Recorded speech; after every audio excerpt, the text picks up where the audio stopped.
जय हिंद, नमस्कार साथियों। मैं मंजर अली, समाचार आप तक आप देख रहे हैं। मैं आपको बता दूं कि दिल्ली में एक बार फिर एक नई पार्टी, भारतीय लिबरल पार्टी, जिसके संयोजक जनाब मुनीश कुमार रायजादा की अगर मैं बात करूं तो अरविंद केजरीवाल के साथ अन्ना हजारे के आंदोलन से लेकर सीएम बनने तक जिन्होंने कोऑपरेट किया, अमेरिका से आने के बाद इस पार्टी को सपोर्ट किया और अरविंद केजरीवाल जी के लिए कड़ी मेहनत करके इन्होंने इस पार्टी को आगे बढ़ाया। और उसके बाद जब अरविंद केजरीवाल जी सीएम बने तो उन्होंने उसके बाद जिस तरह से अपने वादों को नकारते हुए अपनी पार्टी में, और उन्होंने कई वादे भी किए थे कि बंगला नहीं लूंगा, गाड़ी नहीं लूंगा, सिक्योरिटी नहीं लूंगा और मैं एक आम आदमी की तरह चुनाव लड़ूंगा, आम आदमी की तरह अपना जीवन को व्यतीत करूंगा। लेकिन उन्होंने सिक्योरिटी भी ली, बंगला गाड़ी भी ली और अपने लिए शीश महल बनाकर अपनी पार्टी को एक आम आदमी पार्टी ना बनाकर एक बहुमूल्य पार्टी बना दिया। जिस तरह से मैं बात करता हूं, उसी मुनीश कुमार रायजादा ने, जो कि आरबीएल यानी भारतीय लिबरल पार्टी, जिस तरह से उन्होंने पार्टी बनाई और उन्होंने एक कदम उठाया जनता के लिए कि इस पार्टी के सहारे से मैं भ्रष्टाचार को खत्म करूंगा और आने वाले लोगों को एक आम आदमी बनाऊंगा। तो जिस तरह से और इस तरह उन्होंने एक नया जो कार्य किया जनता के भविष्य के सुधारने के लिए, उसको लेकर इस पार्टी के संयोजक मुनीश कुमार रायजादा ने बाबरपुर विधानसभा से हमारे शाहिद खान साहब को प्रत्याशी बनाया है और भारतीय लिबरल पार्टी से इन्हें प्रत्याशी चुनकर जनता के बीच में भेजा। आइए बात करते हैं शाहिद खान से। मैं आपको बता दूं कि शाहिद खान जो कि एक आम आदमी हैं और ऑटो चलाकर अपने परिवार का पालन पोषण करते हैं। एक गरीब व्यक्ति जब जनता के बीच में आता है तो वो जनता की समस्याओं को समझता है।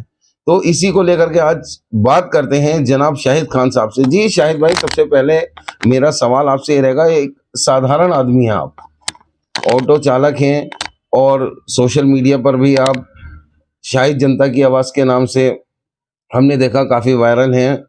तो आपको इन सारी चीज़ों का जानकारी है किस तरह से चुनाव लड़ा जाता है, क्योंकि आप कवरेज भी करते थे। तो किन मुद्दों को लेकर के और किन रणनीतियों को लेकर के चुनावी मैदान में आए हैं और किन वादों को लेकर के या किस वजह को लेकर के आपकी पार्टी को सपोर्ट करेगी जनता, सबसे पहले ये बताएं। जी, अस्सलाम वालेकुम, नमस्कार। मेरा नाम शाहिद, मैं बाबरपुर विधानसभा से प्रत्याशी भारतीय लिबरल पार्टी का। तो जिस तरह से आपने इतने ढेर सारे सवाल कर दिए और उसका जवाब जो है वो उन्हीं आपके सवालों में ही छुपा हुआ है। देखिए, सबसे पहली बात तो ये कि हम कहीं बाहर से नहीं आए, मैं पिछले 40 साल से यहीं पर हूँ, यानी बाबरपुर विधानसभा में जनता कॉलोनी के अंदर।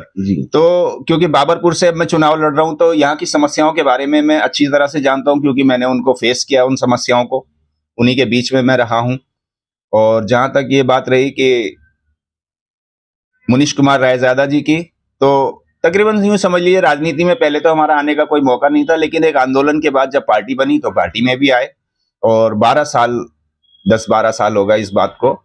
तो ये समझ लीजिए एक तरह से 10-12 साल से हम जिस तरह से विधानसभाओं में काम करते थे, कैंपेनिंग करते थे, तो इसके बाद हमसे बहुत सारे वादे भी किए गए थे कि टिकट के भी वादे थे और जो पब्लिक से, जनता से भी वादे किए गए थे। और कुछ नहीं है, हम तो वही पहले के आंदोलन वाले निकले हुए लोग हैं और उसी तरह से चुनाव लड़ेंगे। जैसे किसने किए थे वादे आपसे? केजरीवाल ने। अच्छा। उन्होंने वादे किए थे कि कह देते थे वो तो जाके 100 आदमियों को जोड़ो, उस विधानसभा में जाके 50 आदमियों को जोड़ो, हम आपको आगे जो है आप क्रांतिकारी बनो, चुनाव भी लड़ेंगे और ये भी करेंगे, वो सब होता था। अब ये मुनीश कुमार रायजादा जी आए, इन्होंने जो जितने भी पुराने साथी जुझारू कार्यकर्ता थे उन सबको ये एक मौका मिला है अब चुनाव लड़ने का भी। और जनता से उम्मीद इस बात की है, क्योंकि यहाँ की जनता जो है, पब्लिक है, मैं उसको अच्छे से जानता हूँ। वो यहाँ 1100 या 2100 या 20,000 या 50,000 1 लाख रुपए में बिकने वाली नहीं है, वो अपने वोट को नहीं बेचती। ये थोड़ी सी एक वजह है कि यहाँ पे जैसे बेरोजगार लोग होते हैं, उनको ये बिरयानी खिला के, कुछ उनको गिफ्ट दे के अगर उनसे नारे लगवा लेते हैं या अपनी सभाओं में बुलवा लेते हैं, बसें भर भर के लेके चले जाते हैं, तो वो उनका वोट नहीं हो जाता। वोट पब्लिक आजकल जनता बहुत समझ के देती है, अपने प्रत्याशी को समझने का उसको पूरा हक है और वो समझती भी है। अब आजकल जो है, अब ये, क्योंकि मैं महाराष्ट्र में भी अभी मैंने कवरेज किया, तो वहां पर भी 20-20 हजार रुपए एक एक वोटर को बांटने की बातें होती हैं, दिए जाते हैं, कोई 10,000 दिए जाते हैं, मगर इन सब से अब कोई खास फर्क पड़ने वाला नहीं है। जनता बहुत जागरूक है, वो अपने वोट का इस्तेमाल जो है देखभाल के, सोच समझ के करेगी। और हमारी पार्टी का जो चुनाव चिन्ह है वो डस्टबिन यानी कूड़ादान है। अब कूड़ेदान के सामने वाला बटन दबाकर जो है पब्लिक अपना समर्थन देगी। शाहिद भाई, जिस तरह से एक कड़ी चुनौती गोपाल राय मिनिस्टर आम आदमी पार्टी से वहां मौजूद हैं बाबरपुर विधानसभा में, उनके सामने एक कड़ी चुनौती रहेगी आपके लिए, और दूसरी तरफ कांग्रेस पार्टी के हाजी भूरे इशराक खान साहब, जो कि पूर्व विधायक हैं और पूर्व प्रत्याशी भी हैं, निगम पार्षद के चुनाव हारे हुए भी हैं। लेकिन कहीं ना कहीं क्या लगता है आपको, किन मुद्दों को लेकर के आप इन एक बड़ी जंग, बड़ी चुनौती को आगे निकल पाओगे? देखिए, चुनौती तो बड़ी हो या छोटी हो, चुनौती तो चुनौती होती है जी। और जैसे आप बात कर रहे हैं कि गोपाल राय कोई मंत्री जी हैं, ये तो गोपाल राय जी को भी वो मुझे बहुत अच्छे से जानते हैं।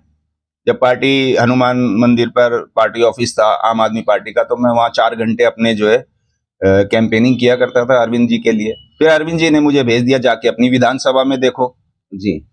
और वहां से मुझे ऑटो विंग का जो अध्यक्ष बना के भेज दिया था कि आप बाबरपुर विधानसभा देखो। अब उसके बाद फिर मैं बाबरपुर में लग गया, लोगों को, पूरी दिल्ली के लोगों को जोड़ा, पूरे ऑटो वालों को जोड़ा।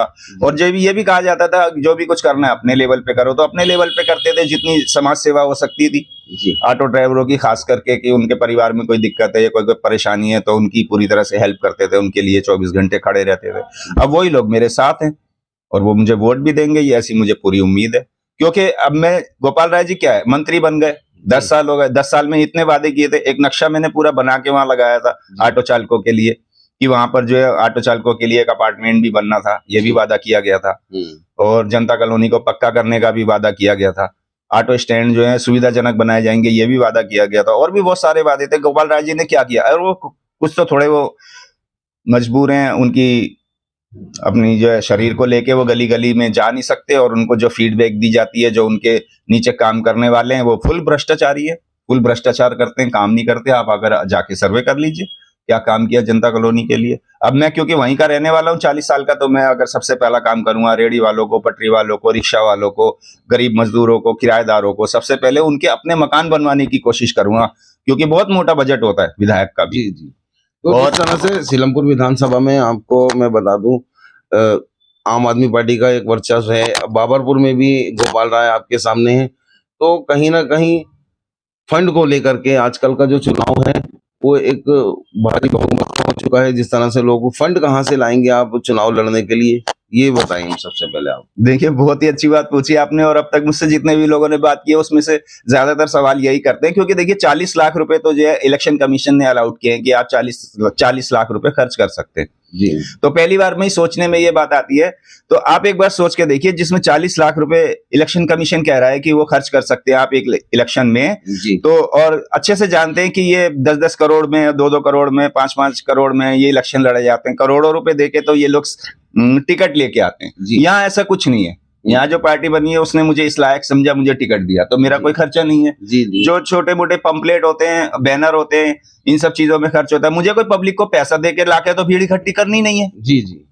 जो मेरा पैसा खर्च होगा, तो वो 40 लाख का काम मैं तो 40,000 रुपए में करके दिखाऊंगा।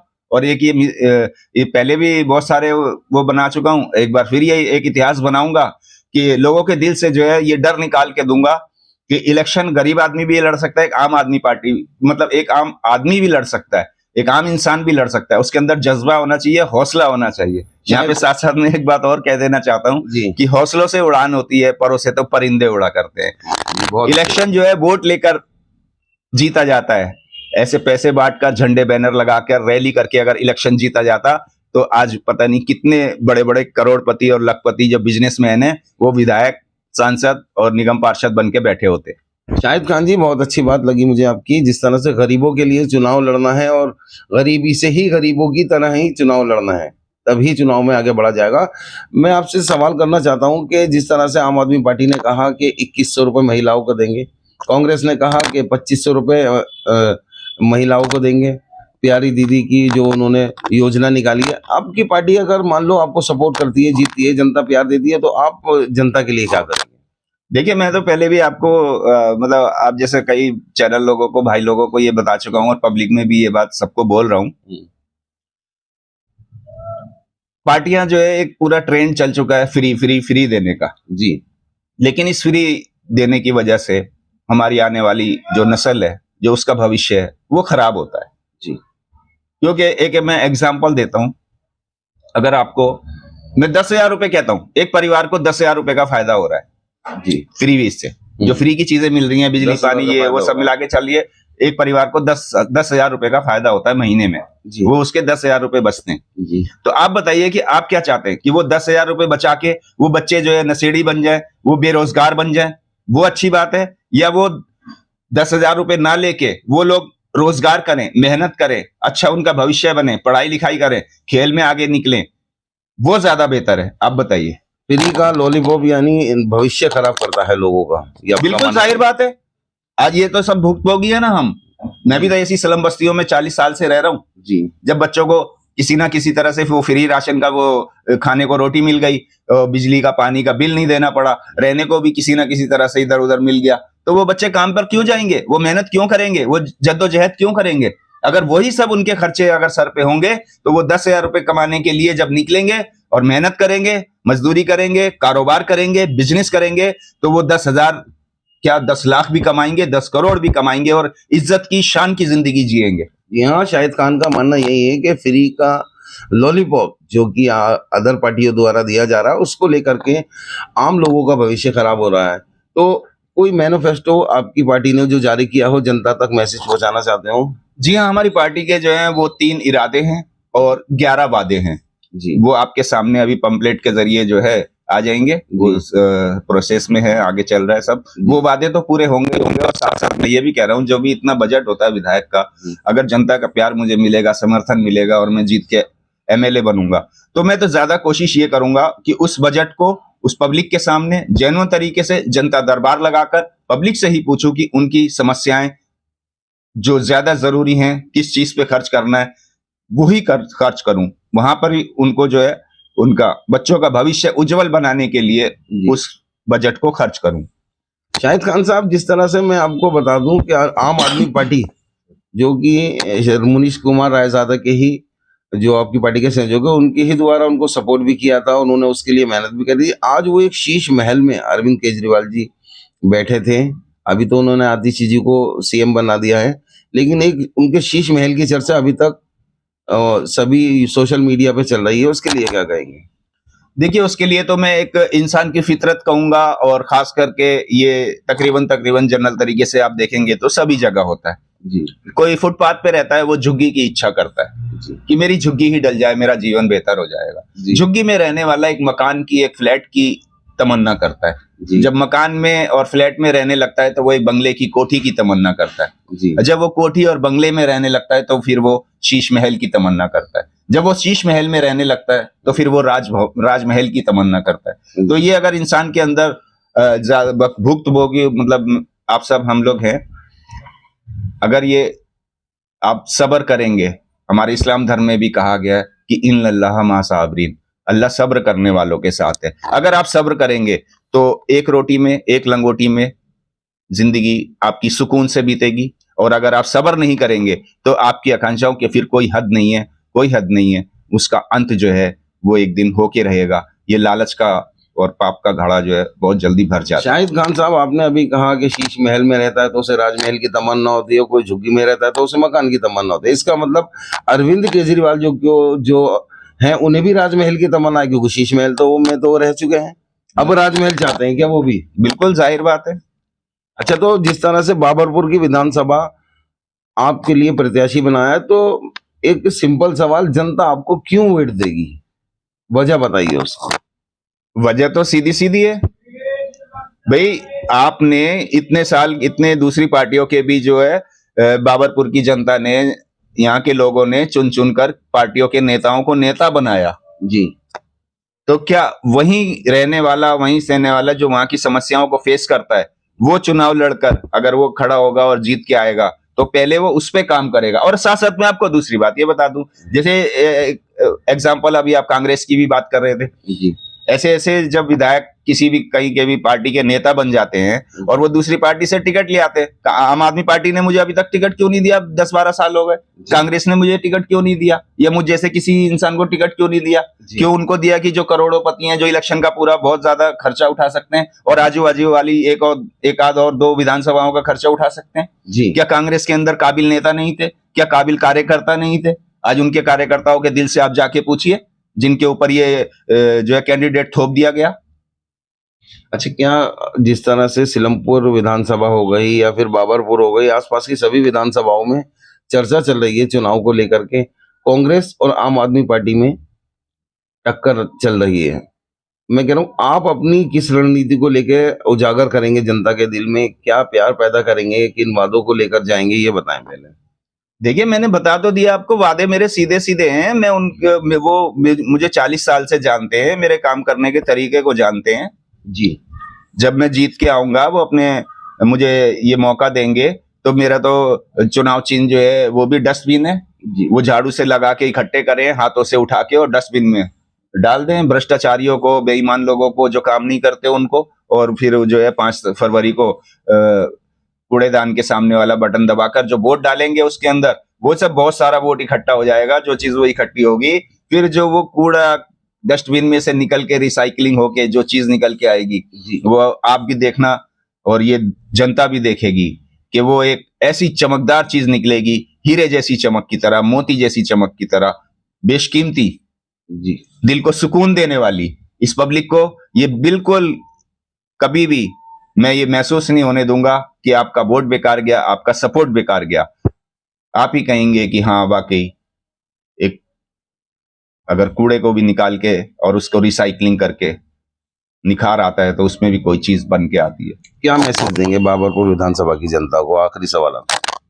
बाबरपुर की क्या, मैं तो पूरी दिल्ली की जनता को ये कहना चाहता हूं, दिल से हाथ जोड़ के और अपने रब से हाथ उठा के दुआ भी करना चाहता हूं